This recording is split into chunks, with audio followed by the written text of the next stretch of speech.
Olá, seja bem-vindo a mais uma aula aqui da IFA de Matemática. Eu sou o professor Hilner, sou professor de Matemática aqui do Centro de Mídias e você já tem acompanhado aqui as nossas aulas, sabe que eu não estou sozinho, estou acompanhado de outro professor de Matemática. Olá pessoal, tudo bem com vocês? Sejam bem-vindos a mais uma aula de matemática aqui na nossa IFA. Eu sou o professor Mário André, professor de matemática aqui do Centro de Mídias também, e agora, juntamente conosco, vamos verificar o assunto desta aula. Nós temos então aí aula de número 3, objeto de conhecimento, educação financeira na Amazônia. E também o detalhamento, sequências finitas, aritméticas e geométricas, e também geometria, área, perímetro, simetria e regularidade dos polígonos. Então esse é o nosso tema de hoje, seja mais uma vez bem-vindo à nossa aula.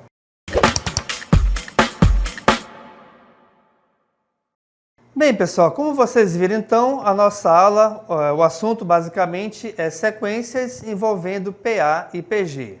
E a gente vai verificar como que a gente pode associar esse conhecimento na educação financeira na Amazônia. Vale lembrar o seguinte, que a Amazônia, com a sua imensidão natural e a diversidade sociocultural, ela enfrenta muitos desafios complexos, onde eles vão desde a preservação ambiental, tá certo? Até mesmo o desenvolvimento sustentável da região. E esse desenvolvimento, ele depende diretamente da melhoria da qualidade de vida de seus habitantes. E nesse cenário, a educação financeira, ela emerge como uma ferramenta fundamental e transformadora, ok? E aí, longe de ser apenas um tema para grandes centros urbanos, o conhecimento sobre o uso consciente do dinheiro, da poupança e planejamento é vital para as comunidades ribeirinhas, povos indígenas e populações urbanas da Amazônia, impactando diretamente na sua autonomia e a conservação da floresta. E aí nós temos aqui alguns desafios, né, dentro do contexto local. Primeiro deles, nós temos o combate ao endividamento e à inadimplência, ou seja, dados recentes, eles indicam altos índices de endividamento em estados da Amazônia. A falta de conhecimento sobre juros, crédito e orçamento familiar e pessoal, ele expõe essas famílias a ciclos de dívidas comprometendo a subsistência e a saúde financeira. Ou seja, a educação financeira ela vai ensinar a gerenciar o orçamento, planejar as compras e usar o crédito de forma responsável. Outro ponto que nós temos é o apoio à bioeconomia e empreendedorismo sustentável. A transição para uma economia baseada na floresta em pé, conhecida como bioeconomia, exige que empreendedores locais, produtores de açaí, castanha, artesanato, tenham capacidade de gerir seus negócios. A educação financeira, nesse contexto, capacita-os em precificação, controle de custos, acesso e linhas de crédito e investimento, transformando projetos sociais em negócios financeiramente viáveis e sustentáveis. Além desses dois, nós temos também a adaptação à realidade local e a digitalização, ou seja, em muitas comunidades do interior, a relação com o dinheiro ela é predominantemente em espécie e, em alguns casos, sem acesso fácil a serviços bancários ou digitais. A educação financeira na Amazônia ela precisa muito ser adaptada, ensinando desde a gestão de recursos em cenários de economia de subsistência até mesmo a introdução segura e gradual a ferramentas digitais, como, por exemplo, o Pix e as contas bancárias via celular, para evitar golpes e facilitar as transações. Também temos decisões conscientes e de longo prazo. Moradores da região precisam tomar decisões cruciais sobre o uso de seus recursos, aprender a poupar e a investir, mesmo que em pequenas quantias. É crucial para construir uma rede de segurança contra imprevistos, como secas ou até mesmo as enchentes, e para o planejamento de longo prazo, como a educação dos filhos ou a melhoria da infraestrutura da comunidade. E aí, pessoal, tendo em vista tudo isso, essa preocupação de como a educação financeira ela vai impactar, principalmente nas comunidades ribeirinhas, a gente vai verificar agora como envolver as sequências numéricas, sejam elas por PA ou PG, nessa educação financeira. Acompanhe conosco na tela, então. Nós temos primeiramente, então, a definição de sequência. Então, veja, sequências numéricas são listas ordenadas de números, onde a gente vai chamá-los de termos, onde eles seguem um padrão ou uma regra específica. Turma, atenção aqui para essas informações. Elas devem seguir um padrão ou uma regra específica. Essa regra ela é conhecida como lei de formação, onde ela vai determinar como cada termo é obtido a partir dos anteriores, podendo ser por meio de adição, subtração, multiplicação ou alguma outra operação. Essas sequências elas podem ser finitas, ou seja, a gente sabe onde elas vão começar e onde elas vão terminar, ou elas podem ser infinitas, onde a gente somente conhece onde elas começam, mas elas não têm fim.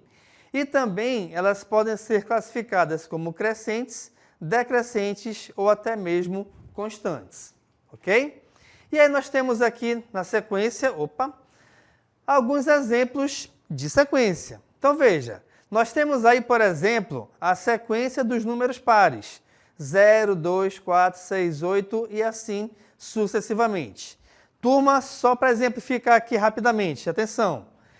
Toda vez que em uma sequência você encontrar esses 3 pontinhos, ou seja, as reticências, você deve saber que essa sequência é uma sequência infinita, tá legal? E aí, para a sequência dos números pares, a gente tem que, para a gente encontrar o próximo termo, basta você pegar o anterior e somar 2 unidades a ele. Outro exemplo, nós temos aqui a sequência dos múltiplos de 5. Ou seja, eu tenho 0, 5, 10, 15, 20 e assim sucessivamente. Para que a gente consiga encontrar o próximo valor, a gente deve multiplicar por 5 ou adicionar por 5, dependendo do tipo da sequência. Agora a gente tem em seguida uma sequência finita, ou seja, a gente sabe onde ela vai começar e sabe onde ela vai terminar. Aqui nesse caso nós temos então aí a sequência dos números decrescentes que são divisores de 20, ou seja, a gente tem então 20, 10, 5, 4, 2 e 1, onde essa se trata de uma sequência finita com uma ordem específica de divisores. O que é importante você reparar aqui, pessoal, nas sequências? Primeiro, que não basta somente você ter um emaranhado de números, tá? Um conjunto de números qualquer, sem que eles possuam uma ordem para estar ali, para serem colocados nessa ordem. Então, se você tem uma sequência de números que não obedece nenhum padrão, você só vai ter ali um conjunto de números. Mas, como não obedece nenhum padrão, a gente não pode dizer que ali se trata de uma sequência. Beleza? Vamos seguir em frente então. Vamos falar agora como que a gente pode identificar o padrão. O primeiro passo, então, é você observar a relação entre os termos. Em seguida, você vai ver a diferença ou a razão entre um termo e o próximo. Verifique as operações básicas, ou seja, para que a gente consiga encontrar os valores, tenta somar, subtrair, multiplicar ou até mesmo dividir os termos consecutivos para que você consiga encontrar esse padrão. E, finalmente, você vai considerar a posição do termo, ou seja, em alguns casos, como na sequência dos múltiplos de 3, o valor depende apenas da sua posição, pois o terceiro termo é justamente você pegar o número 3 e multiplicar por 3, tá? Então, nós temos aí, por exemplo, que 3 vezes 3 é 9, beleza? E aí a gente volta para o seguinte, por que o terceiro termo é 9? Verifiquem, o primeiro termo a gente vai pegar 3 vezes 1, que é 3, o segundo termo vamos pegar 3 vezes 2, que é 6, e o terceiro termo, 3 vezes 3, que é 9, tá legal? E agora vamos falar aqui um pouco sobre a progressão aritmética envolvendo o crescimento linear e o planejamento de custos. Muito bem, então, progressão aritmética, também conhecida aí como PA, o crescimento linear e o planejamento de custo, né? A PA representa um crescimento ou decrescimento constante, onde a diferença entre um termo e o próximo é sempre a mesma razão. A gente sempre vai nomear ele como a letra R. No contexto financeiro, a PA é a base para o regime de juros simples e para o planejamento de despesas fixas. Os juros simples e microcrédito em comunidades ribeirinhas ou de pequenos produtores que acessam linhas de microcrédito do Banco da Amazônia, por exemplo, o cálculo de juros simples é uma aplicação direta da PA. Se um produtor de açaí obtém um empréstimo com juros simples, o valor do juro pago em cada período ele é constante, somando-se linearmente ao longo do tempo. Conhecer a PA permite ao empreendedor prever exatamente o valor total a ser pago, facilitando a inclusão dessa despesa no seu orçamento. Então, pessoal, para que a gente consiga verificar como que a gente pode aplicar esse conhecimento de PA no exemplo, vamos ao nosso primeiro exercício dessa aula. Acompanhe conosco. Exercício de número 1 diz o seguinte: Dona Maria, de Manaus, é proprietária de um pequeno barco de transporte fluvial. Para cobrir custos e planejar a manutenção futura, ela decide guardar uma quantia fixa todo mês. No primeiro mês, ela consegue economizar R$ 120, ok? Guarda esse valor. A partir do segundo mês, ela estabelece uma meta de aumentar essa economia em R$ 15 a cada mês, graças a uma melhor gestão do combustível. Assumindo que essa economia mensal segue uma PA, qual será o valor total que Dona Maria terá economizado ao fim do 10º mês? Então, olha só, gente. Aqui nós temos alguns elementos importantes na PA. O primeiro deles é o primeiro termo, ou seja, o valor inicial. Esse valor inicial, em relação a essa questão, ele vale justamente R$ 120, que é o valor que a Dona Maria guardou inicialmente. De acordo com a questão, a cada mês que passa, ela vai guardar R$ 15 a mais que o mês anterior, beleza? Então vejamos. A questão quer saber, reparem, qual foi o valor economizado por ela ao final do 10º mês. Então, o que a gente vai fazer? Primeiramente, nós temos que encontrar o 10º termo, ou seja, o valor que ela economizou no último mês, que é o 10º. Então, a gente vai fazer o seguinte: você vai pegar sempre o primeiro termo e multiplicar a razão pelo valor que você quer achar menos uma unidade. Ou seja, se eu quero encontrar o 10º termo, então eu vou pegar 10 menos 1, que é 9, e esse 9 vai multiplicar pela razão. Substituindo os valores, então, nós temos que o primeiro termo é 120. Opa, rapidinho. O primeiro termo aqui é 120 e a gente vai ter 9 vezes 15, beleza? Ou seja, o 10º termo vai ser igual a quem? 120 mais 15 vezes 9 é igual a 135. Ou seja, o 10º termo, então, equivale a 255. Mas atenção, pessoal, 255 é o valor que ela economizou, conseguiu economizar no 10º mês. Se você reparar bem as alternativas aqui acima, nenhuma delas tem 255. Por quê? Porque, na verdade, a questão quer saber quanto ela conseguiu guardar no todo. Ou seja, para que a gente consiga encontrar o todo, a gente vai usar aqui a fórmula da soma da PA, onde a gente tem o seguinte: você vai pegar o primeiro termo, somar com o último, que no caso aqui é o 10º, multiplicar pela quantidade de termos e isso dividido por 2. Tranquilo? Então veja, de acordo com a nossa questão, então, a gente tem que o primeiro termo ele vale 120, o último termo vale 255, havia esquecido aqui, e aí a gente tem 10 termos onde a gente vai dividir isso aqui por 2. Turma, atenção aqui. Reparem que esse parênteses ele está multiplicando 10, ou seja, nós temos aqui uma multiplicação com 2 fatores. E daí? E daí que a gente pode, então, dividir esse 10 por 2 aqui embaixo. Ou seja, nós teremos 120 mais 255, um resultado igual a 375, e esse valor tem que ser multiplicado por 5, pois 5 é justamente o resultado da divisão de 10 por 2. E ao realizarmos essa multiplicação de forma correta, a gente vai encontrar como resultado 1875. Ou seja, turma, a nossa resposta final é essa. Esse, aliás, é o valor que a Dona Maria conseguiu juntar nos 10 meses. Então, nossa resposta correta aqui é a letra D. Tranquilo? E aí, agora, vamos conversar aqui um pouco sobre a PG. Muito bem, então a definição de progressão geométrica, mais conhecida aí como PG.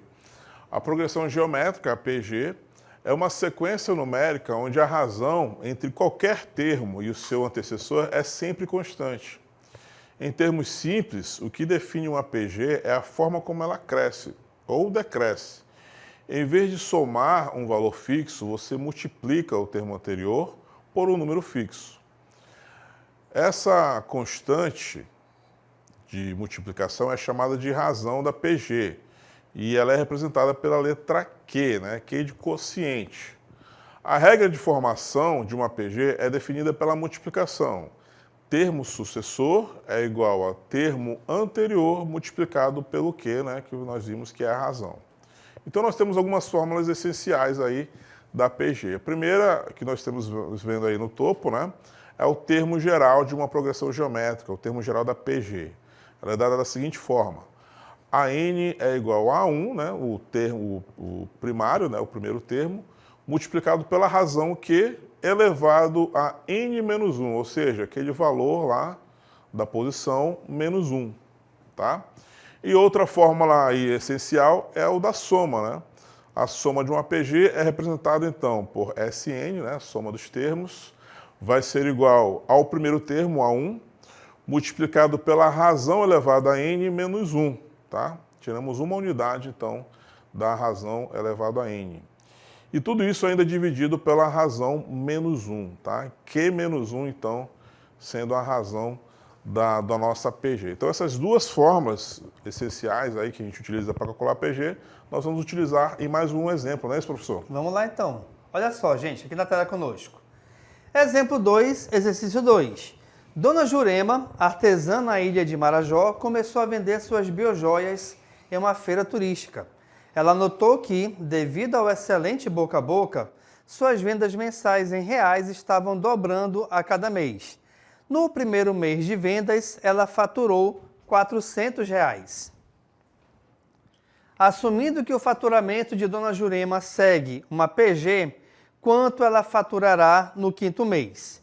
Vamos supor aqui, rapidamente, que você, aluno, não lembra da fórmula da PG para calcular o enésimo termo. Bem, como aqui a gente tem que encontrar o valor no quinto mês, é uma distância que não é tão grande em relação ao primeiro termo. Então, vejamos aqui, ó. Vou colocar aqui primeiro mês, segundo mês, terceiro mês, quarto mês e bem aqui acima o quinto mês, beleza? Então veja, de acordo com a questão, no primeiro mês a Dona Jurema faturou R$400. Além disso, a própria questão está informando que de um mês para o outro ela consegue dobrar o valor de vendas. Isso quer dizer o seguinte: quando a gente fala em dobrar, basta multiplicar por 2, ou seja, o dobro de 400 é 800, que é o valor que ela vai lucrar de vendas no segundo mês. 800 vezes 2, 1.600. 1.600 vezes 2, 3.200. E 3.200 vezes 2, 6.400 é o valor que ela vai arrecadar em vendas no quinto mês. Ou seja, aqui nesse caso, então, a nossa resposta é a letra C. Tranquilo, pessoal? Então, olha lá, gente. Tá aí mais um exemplo que a gente verificou, tá? Como aplicar as fórmulas de PA e de PG. Nesse caso em específico, PG. Mas, além de sequências também, como vocês viram no início da aula, a gente vai conversar agora sobre a geometria, ou seja, a geometria da riqueza, onde a gente vai utilizar formas para otimizar recursos na Amazônia. A primeira delas é tratada sobre o perímetro. O que é o perímetro? O perímetro de qualquer figura geométrica bidimensional, vamos chamar assim, tá? É a soma de todos os seus lados. E esse perímetro é muito útil para medir ou para cercar o seu terreno, onde a gente consegue com isso calcular, por exemplo, o custo com arame. Além desse perímetro também nós temos o próximo, que é a área. A área é utilizada, por exemplo, para medir a quantidade que a gente vai ter de custo em relação a semente e adubo para o plantio, tá legal? Além da área também nós temos a simetria, que é utilizada para construir, ou seja, ter uma estabilidade e também com isso ter uma economia de material. E finalmente, a gente tem dentro da geometria a regularidade, ou seja, essa regularidade é usada para medir a otimização, ou seja, uma divisão justa de um terreno, que a gente costuma chamar de loteamento. E agora, pessoal, a gente vai então mergulhar em uma área da matemática para ver como que ela pode nos ajudar e ajudar a planejar e economizar. Ou seja, vocês aí do outro lado, já pararam para pensar por que uma casa ela geralmente é quadrangular ou retangular? Melhor, como que um agricultor, por exemplo, ele sabe a quantidade exata de sementes que ele precisa para a sua roça? A resposta para essas duas perguntas está justamente na geometria, pois na Amazônia, onde a terra e os recursos naturais são fundamentais, saber medir e planejar é crucial. E a geometria, ela nos dá justamente as ferramentas para isso, não é? E aí, então, vamos agora falar sobre o perímetro. Acompanhe conosco. Como eu falei agora há pouco, turma, o perímetro é a medida do contorno de uma figura plana, ou seja, é a soma de todos os lados. Vamos imaginar, por exemplo, aqui que nós temos um quadrado, que você está exatamente aqui nesse ponto azul. O perímetro é quando você dá essa volta completa em torno da figura e para justamente nesse ponto azul, tá? Então você fez aí uma caminhada, vamos dizer assim, no contorno da figura, ou seja, em volta dessa figura toda. Mas por que é importante a gente saber o que é o perímetro? Reparem, a nossa aplicação financeira é justamente essa, ó. Calcular o perímetro, ele ajuda a determinar o custo de materiais para cercas, paredes, redes de pesca e molduras como um todo, ok? Vamos agora a um exemplo, olha só. No nosso exemplo, temos o seguinte: o custo para cercar um lote de terra retangular com 100 metros de comprimento e 50 metros de largura, sabendo que o metro da cerca é R$ 5,00. Olha só, gente, vamos tomar como base, por exemplo, então, essa figura que está aqui na tela. Essa figura é uma figura retangular. Ela tem, então, 100 metros por 50 metros. É importante você saber aqui o seguinte, que numa figura retangular, os lados opostos possuem a mesma medida. Ou seja, se aqui a nossa esquerda vale 50, é porque a nossa direita também vale 50. Se acima mede 100, é porque aqui embaixo também mede 100. Então, o que a gente vai fazer? Primeiro passo é determinar o perímetro dessa figura. Ou seja, a gente vai aqui então somar esses 4 valores. Somando então 100 mais 100 mais 50 mais 50, repare que a gente encontra como resultado aqui 300. Então 300 metros é justamente o tamanho dessa figura, né? O perímetro dela. o quanto você vai percorrer contornando esse terreno. Como o metro de cerca ele custa R$ 5,00, qual será o custo total final? A gente vai pegar então esse perímetro, que vale 300, e multiplicar aqui pelo metro da cerca. Ou seja, 300 vezes 5 é igual a 1.500. Então, o custo total para cercar esse terreno será igual a R$ 1.500. Então, a área, que é a medida da superfície de uma figura, é o espaço que ela ocupa, né? E uma aplicação financeira que nós podemos obter aí com o cálculo da área é justamente determinar a quantidade de insumos, né? Sementes, fertilizantes, telhas, tudo que envolve ali o plantio, né? E estimar a produtividade de um terreno ou o tamanho de um cômodo. Então, são vários aí as utilidades, né? E aplicações financeiras com esse cálculo da área, né, professor? Falando da área, nós temos também um exemplo de aplicação desse conhecimento. Reparem, no mesmo lote retangular que a gente acabou de ver no exemplo anterior, será feita uma roça. Sabendo que cada metro quadrado precisa de 20 sementes, quantas sementes o agricultor dessa roça precisará para fazer o plantio? Turma, vale lembrar que a nossa área, o nosso terreno, ele é retangular, ou seja, ele tem aí duas medidas diferentes, onde, por exemplo, o comprimento mede 100 metros e a largura mede 50 metros. Para que a gente consiga calcular, então, a área desse retângulo ou desse terreno, a gente vai, então, multiplicar essas duas medidas, ó. Então, aqui eu vou ter 100 vezes 50, onde, realizando de forma correta essa multiplicação, a gente vai encontrar como resultado 5.000 metros quadrados.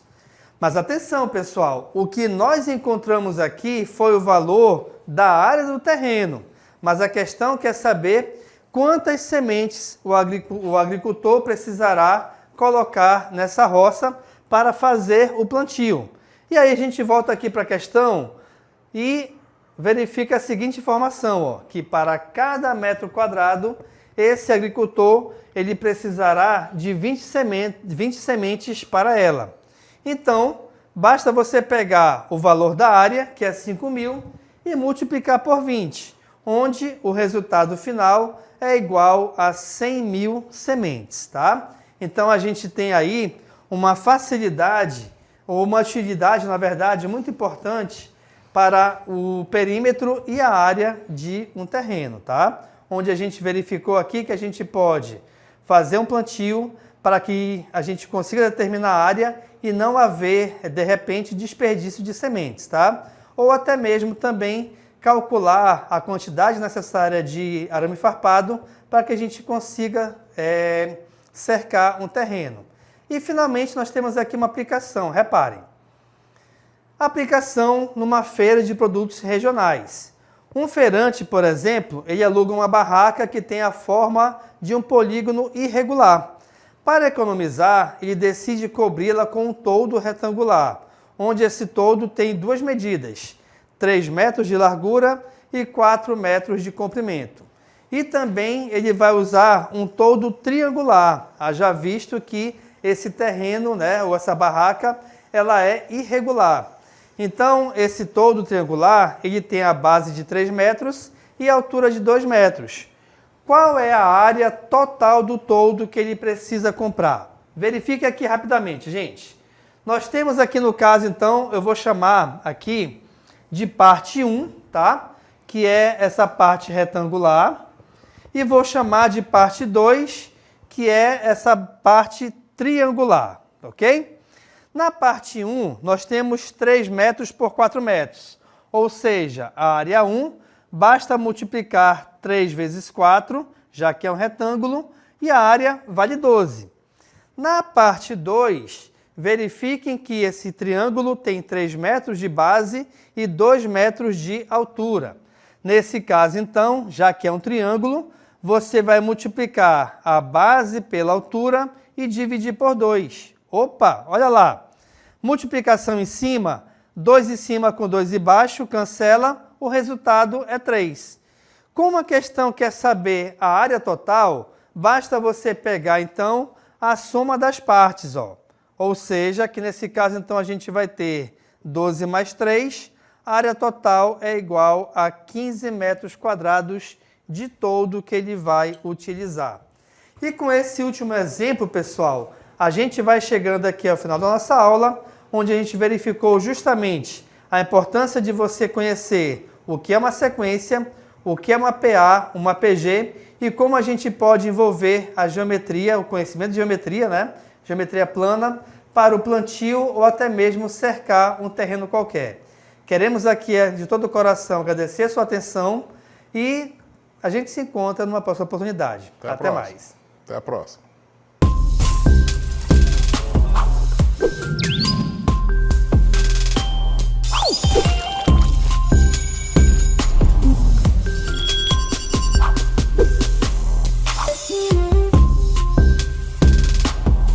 Thank you.